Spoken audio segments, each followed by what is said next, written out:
E agora, na nossa aula de história, nós vamos falar sobre as minas de ouro, um período que foi chamado de ciclo do ouro, que foi quando se popularizou aqui no território brasileiro a procura pelo ouro nas minas. Nós falamos sobre uma grande riqueza que foi a cana-de-açúcar na última aula. E hoje nós vamos ver essa outra riqueza que tinha muito aqui nas nossas terras e que foram levadas. Então vamos começar? Bom, o cultivo da cana-de-açúcar promoveu o surgimento de vilas que se tornaram cidades mais tarde. Porém, outra atividade econômica possibilitou o aparecimento de novas vilas, por consequência, o aumento da população também nas áreas mais afastadas do litoral. Foi a exploração das riquezas minerais. Houve uma verdadeira corrida para aquelas regiões, principalmente em Minas Gerais, em Mato Grosso e em Goiás, quando começaram a circular as primeiras notícias da descoberta de minas de ouro. Muitos brasileiros deixaram suas casas e foram para as minas.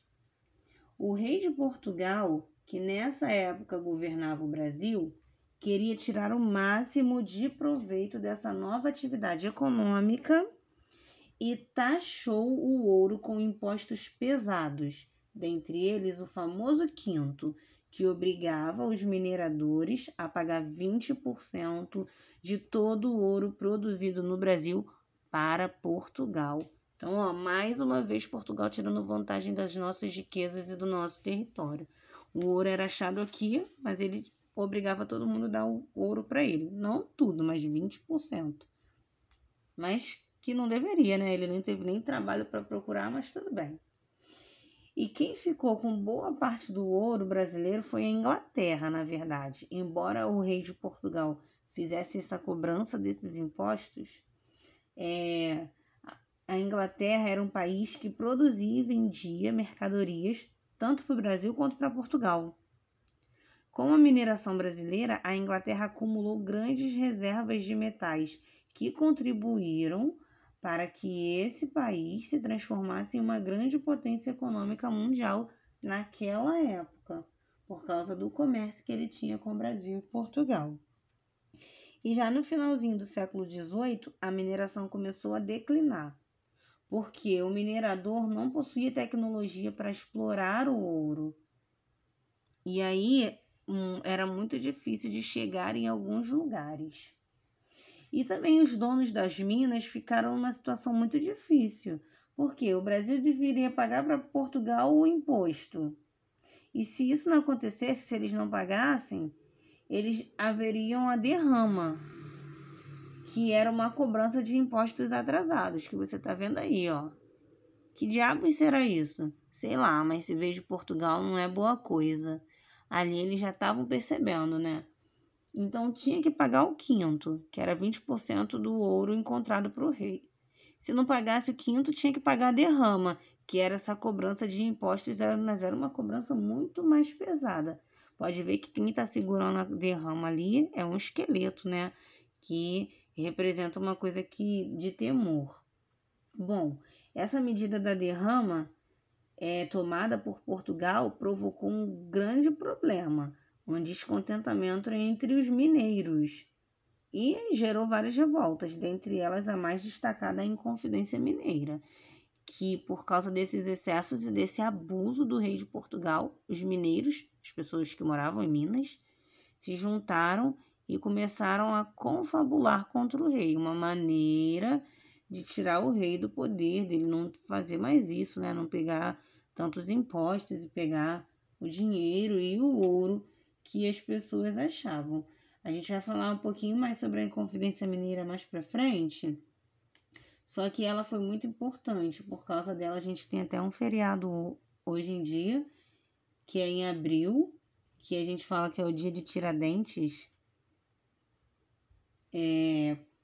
porque ele foi um dos caras, né, uma das pessoas que lutou contra esses abusos do rei nessa época, na época da mineração. E além disso, nessa época, a ocupação dessa região, da área das minas, tinha uma estrutura social, que era essa aqui, ó. Como acontecia a sociedade mineradora? Existiam camadas, as pessoas eram divididas em grupos e intitulavam alguns grupos como melhores e outros como os piores.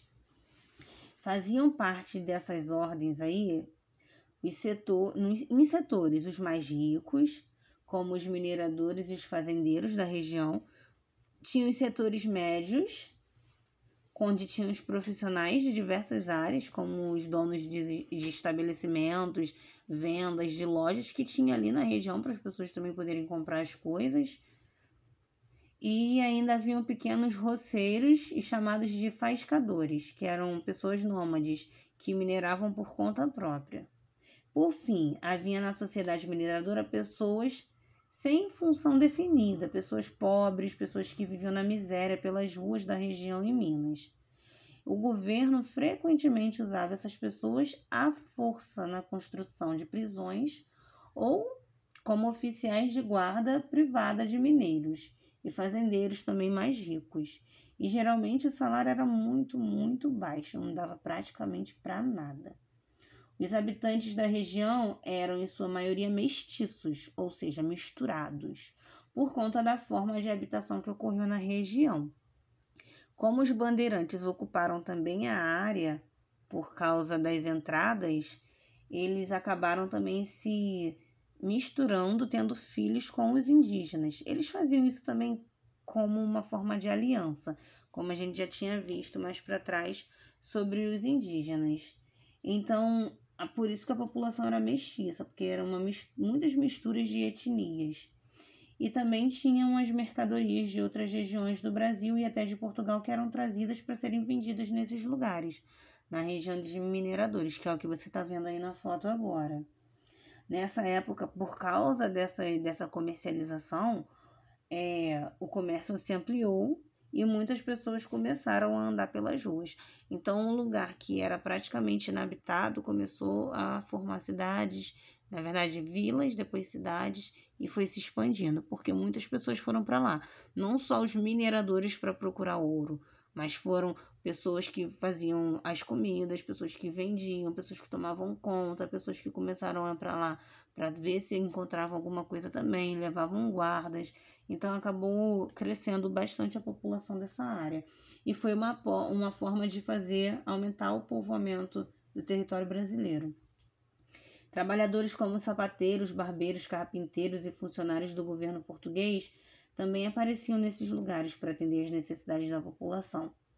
E o comércio nas ruas era feito por negros libertos, mulatos, brancos pobres e escravos de ganho, porque eles trabalhavam vendendo mercadorias e tinham uma liberdade para se deslocar de um lugar para o outro, entre as vilas e as cidades.